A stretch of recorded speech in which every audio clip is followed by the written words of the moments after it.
Hello दोस्तों, मैं हूं अभिषेक और गैजेट्स यूज के इस नए वीडियो में मैं आपका स्वागत करता हूं। आज का ये वीडियो होने वाला है सैमसंग के एक फोन के बारे में। मैं बात कर रहा हूं सैमसंग J2 कोर की, जो कि हमारे पास आ चुका है। ये फोन हमने खरीदा है 6129 रुपए में। ऑनलाइन आप खरीद सकते हैं, ऑफलाइन में पता नहीं कितने का मिल रहा है। ओवरऑल मैं कहूं ये फोन कुछ मामलों में अच्छा है तो कुछ मामलों में बहुत ही बुरा है। ये सब कुछ आपको पता चलेगा और ये भी पता चलेगा कि सैमसंग ने कितनी कंजूसी की है इस फोन को बनाते समय। तो देखते रहिए इस वीडियो को। सबसे पहले करेंगे इसकी अनबॉक्सिंग। तो कुछ इस तरह का इसका बॉक्स है। J2 कोर यहाँ पे लिखा गया है, J2 कोर यहाँ पे भी लिखा गया है। पीछे की तरफ कुछ फीचर्स दिए गए हैं जो कि इस फोन के शानदार फीचर्स हैं सैमसंग के हिसाब से। पहला है 5 इंच का QHD डिस्प्ले। ये क्वाड HD नहीं है, ये QHD डिस्प्ले है, यानी कि ये 720p डिस्प्ले भी नहीं है। एंड्रॉइड ओरियो गो एडिशन इसमें मिल रहा है। लाइट एप्लीकेशंस हैं। 1GB की रैम है। 1GB की रैम। ये उस कंपनी का फोन है जो कि रैम बनाने में सबसे ज्यादा सक्षम है, जो कि और कंपनी को रैम बेचती है और फिर भी 1GB की रैम यहाँ पे दी गई है। 8GB की इंटरनल स्टोरेज दी गई है।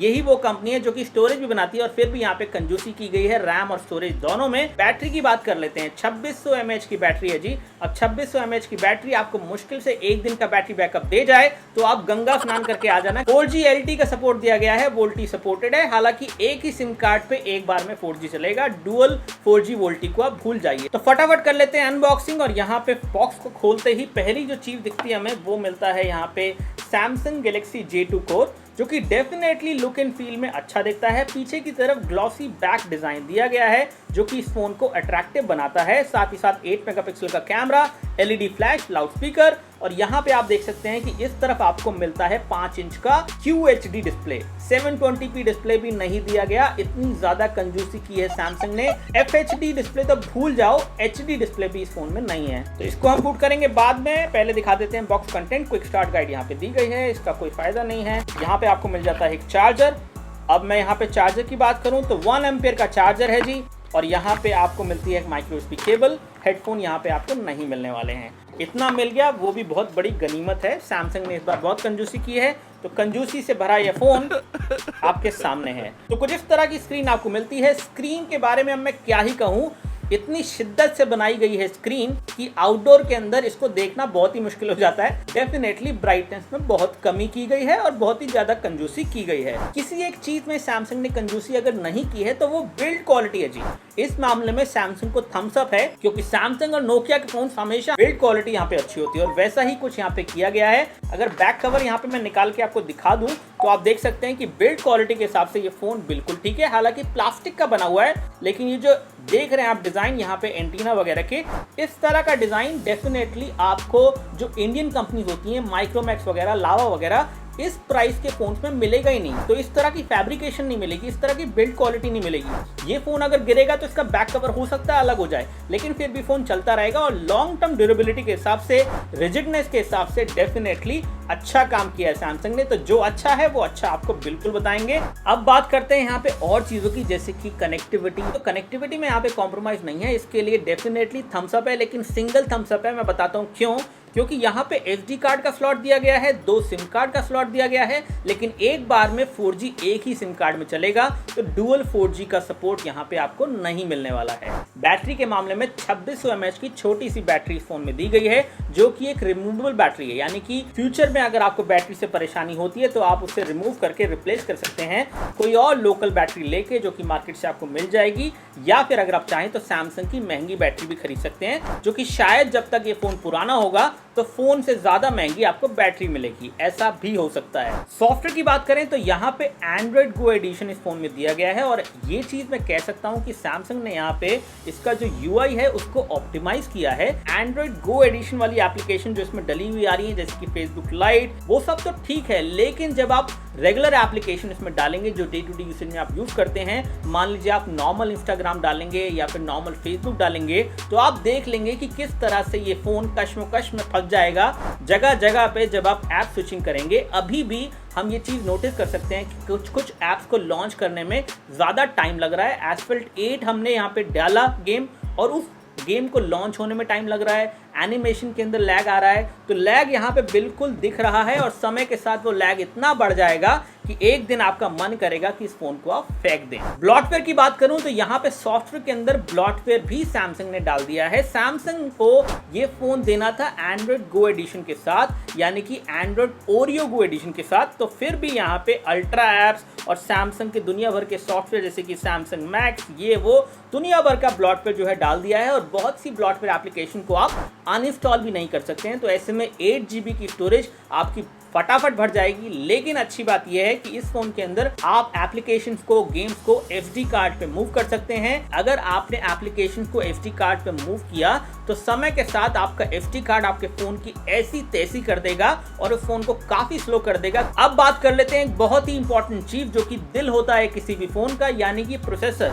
जी हाँ, इस फोन के अंदर आपको जो प्रोसेसर है वो अच्छा मिलता है। मैं बता रहा हूँ अच्छा क्योंकि इस प्राइस सेगमेंट के फोन्स में जब मैंने प्रोसेसर देखे हैं तो वहां पे इतना बुरा प्रोसेसर होता है, स्पेक्ट्रम का चिपसेट होता है। यहाँ पे सैमसंग ने अपना खुद का प्रोसेसर 1.4 गीगाहर्ट्ज का Exynos 7570 प्रोसेसर यूज किया है। ये प्रोसेसर किसी भी तरीके से पावरफुल प्रोसेसर नहीं माना जा सकता है, लेकिन ये प्रोसेसर इस फोन को एक स्टेबिलिटी देता है। और यहाँ पे मैं कह सकता हूँ कि Asphalt 8 भी इस फोन में चल जा रहा है, लेकिन कोई भी चीज हैवी इस फोन में आप करेंगे तो जगह जगह आपको लैग देखने को मिलेगा और उस केस में आप परेशान हो जाएंगे। देखो, सबसे बड़ी बात, एंड्रॉइड गो एडिशन के जो फोन्स हैं वो आप लेने से पहले ये जरूर मान लें कि आपकी यूसेज बहुत ही बेसिक है। अगर आपकी यूसेज में जरा सा भी हैवी एप्लीकेशन आती हैं और उसमें हैवी डेटा होता है, चाहे वो गेम हो, चाहे वो इंस्टाग्राम हो, फेसबुक हो, तो आप परेशान हो जाएंगे। ना सिर्फ इसी फोन से, एंड्रॉइड गो ओरियो एडिशन के बाकी फोन से भी आपको कुछ उसी तरह की परेशानी